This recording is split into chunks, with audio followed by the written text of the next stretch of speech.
Hello my dear student, welcome back my YouTube channel. आज के इस वीडियो में हम आपके लेकर आए हूँ विलोपन विधि।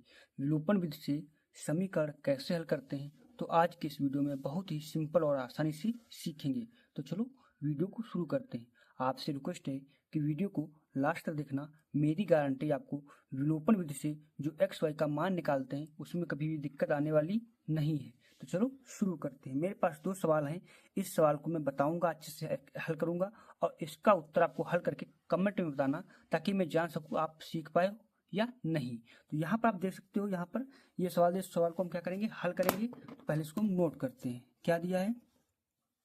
फर्स्ट सवाल को हम हल करेंगे। 3x प्लस का 4y बराबर 10। हम इसको क्या करेंगे, समीकरण फर्स्ट को मान लेंगे।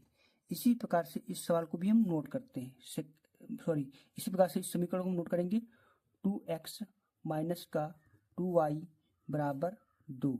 इसको क्या करेंगे, समीकरण दो इस प्रकार से मान लेंगे। हम पहले ये समझ लेते हैं विलोपन विधि का मतलब क्या होता है। विलोपन यानी कि यहाँ पर समझ सकते हो, विलोपन यानी विलुप्त, लोपन यानी कि विलुप्त कर देना। एक पद को आपको विलुप्त कर देना है। जैसे कि एक्स वाई होता है इसमें, तो या तो एक्स को विलुप्त कर दो या तो वाई को विलुप्त कर दो।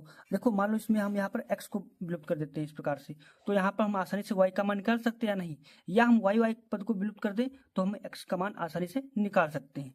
अब हम क्या करेंगे, हम तभी विलुप्त कर पाएंगे जब संख्या आपस में बराबर होंगी। अब यहाँ पर देख सकते हो 3x है, यहाँ पर 2x है, तो इसको हम क्या करेंगे, इसको पहले हम बराबर कर लेंगे। यानी कि जब मान लो यहाँ पर अगर 6 हो जाए तो कितना आसान हो जाएगा हमारा, 6 कट जाएगा, 6 कट जाएगा और हम यहाँ वाई से मान निकल आएगा।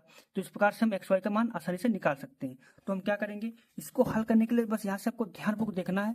हम क्या करेंगे, 2 की गुणा 3 में कर देंगे और 3 की गुणा 2 में कर देंगे, समीकरण 2 में कर देंगे।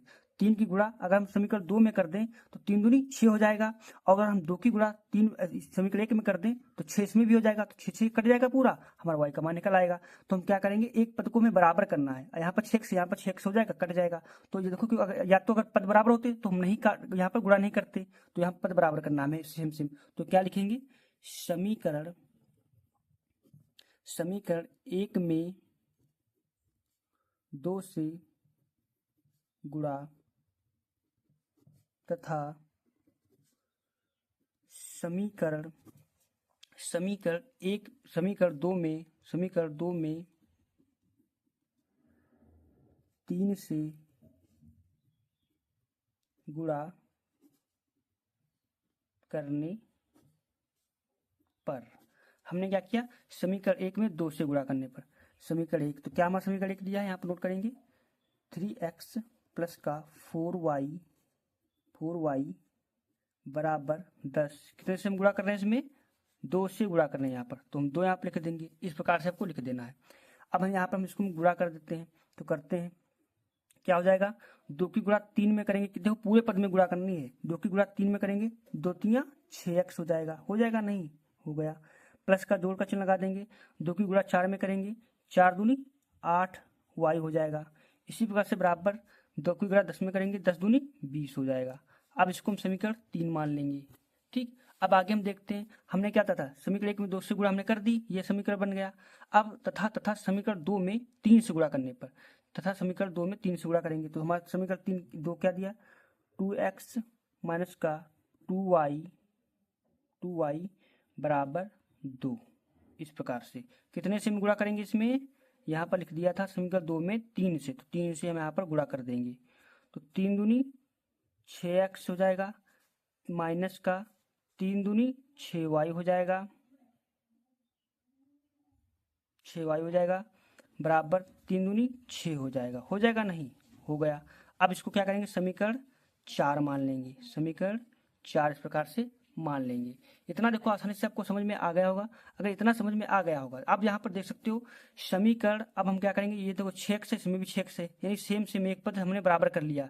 हम क्या करेंगे, इसको काटेंगे। तो यहाँ पर लिखेंगे, क्या लिखेंगे, समीकरण 3 से समीकरण 4 को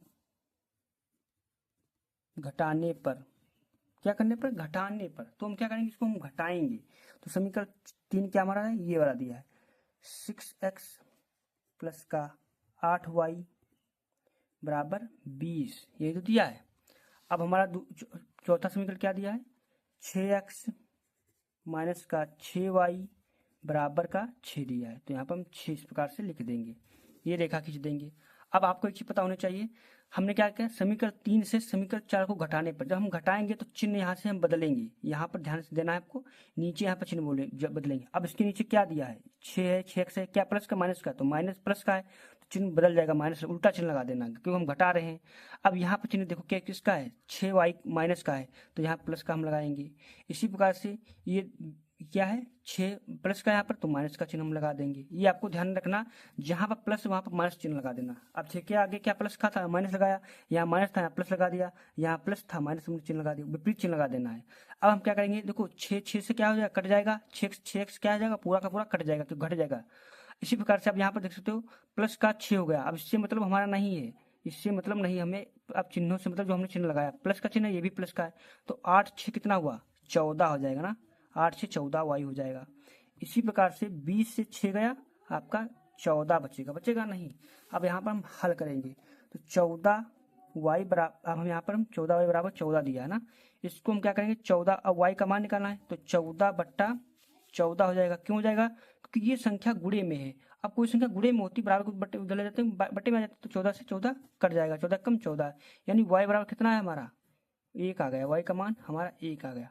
अब हमें y का मान तो आसानी से पता हो गया, जो y का मान पता होगा हम क्या करेंगे, y का मान समीकरण अगर हम किस में रख दें, 2 में रख दें तो हमारा x का मान आसानी से प्राप्त हो जाएगा। तो हम क्या लिखेंगे, यहाँ पर हम समीकरण 1 में भी रख सकते हैं, यहाँ पर लिखेंगे y का मान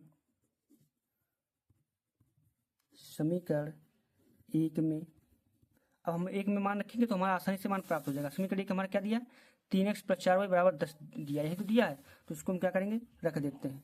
तो यहाँ पर हम 3x + का 4y बराबर 10, अब इसमें हम रखते हैं तो 3x हो जाएगा प्लस का 4 गुणा, अब y का मान कितना माना हमने 1, तो यहाँ पर 1 रख देंगे बराबर 10 हो जाएगा। तो 3x + का 4 बराबर 10 हो जाएगा। अब यहाँ पर 3x 10 माइनस बराबर को उधर ले जाएंगे, माइनस का 4 हो जाएगा, 3x बराबर 10 से 4 गया 6 बचा या नहीं। अब यहाँ पर इसको हम हल करेंगे, x बराबर 6/3 हो जाएगा, 3 कम 3 3 दूनी 6 हो जाएगा। अब x बराबर कितना आया हमारा, 2 आ गया नहीं, यानी क्या y का मान हमारा 1 आ गया और x का मान 2 आ गया। तो इस प्रकार से हमने x y का मान आसानी से निकाल लाया।